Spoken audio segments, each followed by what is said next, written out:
அன்பு நேயர்களுக்கு கனிவான வணக்கம். மோடி அமித்ஷாவால் தொடர்ந்து குற்றம் சாட்டப்படும் தமிழரான வி.கே. பாண்டியன். யார் இந்த வி.கே. பாண்டியன்? மதுரை மாவட்டத்தின் வேலூர் பகுதியைச் சார்ந்த வி.கே. பாண்டியன் அவர்கள் இளம் வயதில் இருந்தே IAS அதிகாரியாக ஆகும் எண்ணத்தில் இளங்கலை வேளாண் படிப்பை முடித்த இவர் முதுநிலை படித்து கொண்டே UPS தேர்வில் வெற்றி பெற்றார். பின்பு IAS படிப்பில் சேர்ந்த இவர் அதிலும் வெற்றி பெற்று பஞ்சாப் மாநிலத்தில் தனது முதல் சிவில் சர்வீஸ் பணியை தொடங்கினார். தான் படிக்கும் பொழுது தன்னோடு படித்த ஒடிசாவைச் சேர்ந்த IAS மாணவியான சுஜாதாவை காதலித்து திருமணம் செய்து கொண்டார். சுஜாதா அவர்களுக்கு ஒடிசாவிலேயே IAS பணி கிடைத்தது. எனவே பஞ்சாபிலிருந்து ஒடிசாவுக்கு மாற்றலாகி வந்தார் வி.கே. பாண்டியன். முதலில் காலகண்டி மாவட்டத்தில் சார் ஆட்சியர் பொறுப்பு இவருக்கு வழங்கப்பட்டது. விவசாயத்துறைக்கு கிடைக்கும் அரசு மானியங்கள், விவசாய கொள்முதல் பொருட்கள் போன்றவற்றில் ஏற்படக்கூடிய காலதாமதம் போன்றவற்றை களைந்து அவற்றை சிறப்பாக செய்து முடித்தார். இது மட்டும் அன்று விவசாய கொள்முதல் விலையை நிர்ணயம் செய்தார். இதனால் மாநில அரசின் பாராட்டை பெற்றார். இதன் பின்பு பொதுப்பணித்துறைக்கு மாற்றப்பட்ட இவர் பொதுப்பணித்துறையில் முறைகேடுகள், காலதாமதம் போன்றவை நிறைந்து கிடப்பதை கண்டார். எனவே அவற்றை களைய ஒற்றை சாளர முறையை கொண்டு வந்தார். இதனால் பொதுப்பணித்துறையின் வேலைகளில் வேகம் ஏற்பட்டது. இது மாநிலம் முழுவதும் நல்ல வரவேற்பை பெற்றது. ஒடிசாவிற்கே வந்த மத்திய அரசின் குழு இதனை நாடு முழுவதும் விரிவாக்கம் செய்தது. 2005ஆம் ஆண்டு மாவட்ட ஆட்சியர் பொறுப்பை பெற்ற இவர் அந்த மாவட்டத்தில் நக்சல் ஒழிப்பு முறையை கொண்டு வந்தார். நக்சல்கள் பாதிப்பால் உயிரிழப்பு ஏற்படுவதை குறைத்தார். நக்சல்கள் மறுவாழ்வுக்கு தேவையான திட்டங்களை வகுத்து கொடுத்தார். இதனால் முதல்வரின் பாராட்டை பெற்ற இவர் முதல்வரின் சொந்த மாவட்டமான கஞ்சம் மாவட்டத்திற்கு மாற்றப்பட்டார். கஞ்சம் மாவட்டத்தில் பல வளர்ச்சி பணிகளை செய்து தருமாறு முதல்வரே கேட்டுக்கொண்டதால் பற்பல வளர்ச்சி பணிகளை அங்கு செய்து வந்தார். கஞ்சம் மாவட்டத்தில் ஊரக வேலை வாய்ப்பில் பணம் வழங்கும் பொழுது முறைகேடு ஏற்படுவதாக குற்றச்சாட்டு எழுந்தது. உடனே அந்த பணம் ஊழியர்களின் வங்கி கணக்கே செல்லுமாறு அவற்றை மாற்றி அமைத்தார். இது ஆரம்பத்தில் ஒரு சில சிக்கல்களை ஏற்படுத்தினாலும் பின்பு வெற்றிகரமாக செயல்பட்டது. இதனை பார்த்த மத்திய அரசு இந்த திட்டத்தை நாடு முழுவதும் விரிவாக்கம் செய்தது. இதனால் இவருக்கு பிரதமர் விருதும் வழங்கப்பட்டது. எய்ட்ஸ் நோயாளிகளின் மறுவாழ்வு, அவர்களுக்கான புனரமைப்பு போன்றவற்றை செய்து முடித்தார். 2011ஆம் ஆண்டு முதல்வரின் தனி செயலாளராக பதவி உயர்வு பெற்றார். மாநிலம் முழுவதும் பல நல்ல திட்டங்களை கொண்டு வருவதற்கு முதல்வருக்கு உறுதுணையாக இருந்தார். ஒடிசா மாநிலத்தில் புதிய தொழில்நுட்பத்தை அரசு திட்டங்களில் புகுத்தினார். இதனால் ஒடிசா மாநிலத்தில் பல வளர்ச்சி பணிகள் மிக வேகமாக நடைபெற்றது. முதல்வரின் பாராட்டை பெற்ற இவர் நிழல் முதல்வரா என்று அரசியல் கட்சிகளால் கேள்வி கேட்கும் அளவிற்கு வளர்ந்திருந்தார். பின்பு 5T செயலாளராக மாற்றப்பட்டார் இவர்.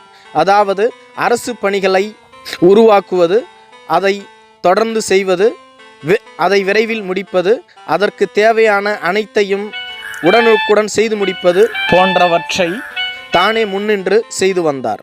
இதனால் மாநிலம் முழுவதும் பயணம் செய்ய வேண்டி இருந்தது இவருக்கு. இவர் பயணம் செய்யும் பகுதிகளுக்கு அப்பகுதியில் உள்ள அமைச்சர்கள், MLAக்கள், IAS அதிகாரிகள், IPS அதிகாரிகள் என அனைவரும் வந்து அப்பணிகளை விரைவில் நடத்தி முடித்து கொடுக்கும் அளவிற்கு இவரது செயல்பாடுகள் இருந்தது. இதனால் மாநிலம் முழுவதும் இவரது பெயர் மேலும் ஒலிக்க தொடங்கியது. ஒடிசாவில் மோ சர்க்கார் என்ற திட்டத்தை கொண்டு வந்தார். அதாவது அரசு அலுவலகங்களில் பொதுமக்கள் கண்ணியமாக நடத்தப்பட வேண்டும், அவர்கள் கொடுக்கும் மனுக்கள் ஒரு வாரத்திற்குள் அல்லது ஒரு மாதத்திற்குள் முடித்துவிட வேண்டும், அல்லது அதற்கு உரிய பதில் அளிக்க வேண்டும் என்பது போன்ற திட்டங்களை கொண்டு வந்தார். இது ஒடிசா மக்கள் மத்தியில் மிகப்பெரிய வரவேற்பை பெற்றதோடு அல்லாமல் நவீன் பட்நாயக்கின் பெயரை நாடறிய செய்தது. இதற்கு அனைத்திற்கும் உறுதுணையாக இருந்த வி.கே. பாண்டியனது பெயரும் அம்மாநிலம் முழுவதும் பரவியது. ஒடிசாவில் மருத்துவத்தில் மாநில மக்களுக்கு உயர் சிகிச்சை பெறும் அளவிற்கு மருத்துவத்துறையை மாற்றி காட்டினார். இதேபோன்று தரமான கல்வியை அரசு பள்ளிகளில் வழங்க திட்டம் வகுத்தார். மேலும் கல்வி படிப்போடு மாணவர்கள் நின்றுவிடாமல் அவர்கள் கல்லூரியில் சேர்வதையும் உறுதிப்படுத்தும் திட்டத்தையும் கொண்டு வந்தார். இதேபோன்று மக்களின் ஆன்மீக சார்ந்த விடயங்களான பழைய கோவில்களை புனரமைப்பது, புராதன சின்னங்களை மீட்டெடுப்பது போன்ற செயல்களையும் செய்து வந்தார். இது மட்டும் அல்லாமல் 2019ஆம் ஆண்டு உலக ஹாக்கி கோப்பையை நடத்தும் வாய்ப்பு இந்தியாவிற்கு கிடைத்தது. எந்த மாநிலத்தில் நடத்துகிறீர்கள் என்ற கேள்வி கேட்டபோது எந்த மாநிலமும் முன்வராத போது நவீன் பட்நாயக் அவர்கள் அந்த திட்டத்தை தனது தனி செயலாளரான VK பாண்டியனிடம் ஒப்படைத்தார். ஹாக்கி போட்டியை மிகச் சிறப்பாக முடித்து கொடுத்து உலக அளவில் பெயர் பெற்றார் VK பாண்டியன் அவர்கள். இதனால் பாரதிய ஜனதா கட்சி மற்றும் காங்கிரஸ் கட்சியினுடைய நிர்வாகிகளாலும் MLAக்களாலும் தொடர்ந்து குற்றச்சாட்டுக்கு ஆளானார் VK பாண்டியன். இவர் அரசு அதிகாரியா அல்லது நிழல் முதல்வரா என்று கேள்வி கேட்க தொடங்கினார்கள். காரணம், அரசு திட்டங்கள் அனைத்தையும் இவரே கண்காணித்தார். ஒவ்வொரு பகுதிகளுக்கும் சென்று மக்களை நேரடியாக சந்தித்து அவர்களது குறைகளை விண்ணப்பமாக பெற்று உடனடியாக அவற்றை முடிக்க வேண்டும் என்று சம்பந்தப்பட்ட அதிகாரிகளுக்கு காலக்கெடுக்களை விதித்திருந்தார். இவர் செல்லும் இடங்கள் அனைத்திலும் பொதுமக்கள் இவருக்கு ஆரத்தி எடுத்து குங்குமமிட்டு ஒரு சிலர் இவர் காலிலேயே விழத் தொடங்கினார்கள். இதை பார்த்த அரசியல் கட்சியினருக்கு மிகப்பெரிய எரிச்சலையும் புகைச்சலையும் கிளப்பியது. இவர் என்ன வருங்கால ஒடிசா முதல்வரா அல்லது இவர் IAS அதிகாரியா என்ற கேள்வியை கேட்க தொடங்கினார்கள். இதனால் தனது IAS பதவியிலிருந்து விருப்ப ஓய்வை பெற்றார் VK பாண்டியன் அவர்கள். அதன் பின்பு முதல்வர் நவீன் பட்நாயக் அவர்கள் கேபினட் அமைச்சர் பதவிக்கு இணையான பதவியை VK பாண்டியன் அவர்களுக்கு அளித்தார். அதாவது முதலமைச்சர் பார்க்கும் துறை மட்டும் அல்ல, மாநிலத்தில் உள்ள அனைத்து துறைகளையும் கவனித்து கொண்டு அந்த துறைகளை மிக சிறப்பாக கண்காணிக்கும் பொறுப்பை இவருக்கு வழங்கியிருந்தார். தற்பொழுது ஒடிசா மாநிலத்தில் மக்களவை தேர்தலோடு சட்டமன்ற தேர்தலும் நடைபெறுகிறது. இந்த சட்டமன்ற தேர்தலில் மீண்டும் ஒடிசா மாநிலத்தின் ஆளும் கட்சியான பிஜு ஜனதாதளமே வெற்றி பெறுவதற்கு தேவையான அனைத்து தேர்தல் யுக்திகளையும் VK பாண்டியனே முதல்வருக்கு வகுத்து கொடுத்திருக்கிறார். VK பாண்டியனே முதல்வர் செல்லும் இடங்கள் அனைத்திற்கும் சென்று தேர்தல் பிரச்சார பணிகளிலும் ஈடுபட்டு வருகிறார். இது மட்டும் அல்லாமல் 25 ஆண்டு காலமாக நவீன் பட்நாயக்கே ஒடிசாவின் முதலமைச்சராக தொடர்ந்து கொண்டிருக்கிறார். இந்த முறை பாரதிய ஜனதா கட்சி நவீன் பட்நாயக்கை வீழ்த்தி ஒடிசாவில் ஆட்சியை கைப்பற்ற திட்டமிட்டது.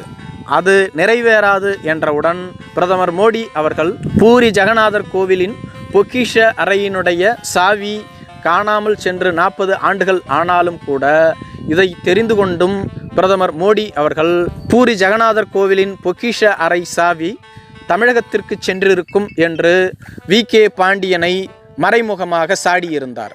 இது மிகப்பெரிய பேசுபொருளானது. இதனால் தமிழக முதல்வர் அவர்கள் பிரதமருக்கு கண்டனம் தெரிவித்திருந்தார். இதற்கு உடனடியாக அண்ணாமலை அவர்களும் மறுப்பு தெரிவித்திருந்தார். இதேபோன்று அமித்ஷா அவர்களும் ஒடிசாவில் தேர்தல் பிரச்சாரத்தில் ஈடுபட்டு கொண்டிருக்கும் பொழுது, உங்களை ஒரு தமிழன் ஆள வேண்டுமா, ஒரிய மொழி பேசக்கூடிய ஒருவர்தான் உங்களை ஆள வேண்டும், அதற்கு நீங்கள் பாரதிய ஜனதா கட்சிக்கு வாக்களிக்க வேண்டும் என்று பேசியிருந்தார். இது போன்ற வெறுப்பு அரசியல்கள் மக்கள் மத்தியில் முகம் சுளிக்க வைப்பதாக பலர் தொடர்ந்து குற்றம் சாட்டி வருகிறார்கள். இவர்கள் அனைவருக்கும் தான் பதில் சொல்லாமல் செயலால் தான் யார் என்பதை காட்டி வருகிறார் VK பாண்டியன். இவரே ஒடிசாவின் வருங்கால முதல்வர் என்று பிஜு ஜனதாதளத்தில் உள்ள முக்கிய நிர்வாகிகளும் ஒடிசாவின் மக்களும் கூறத் தொடங்கிவிட்டார்கள். நன்றி.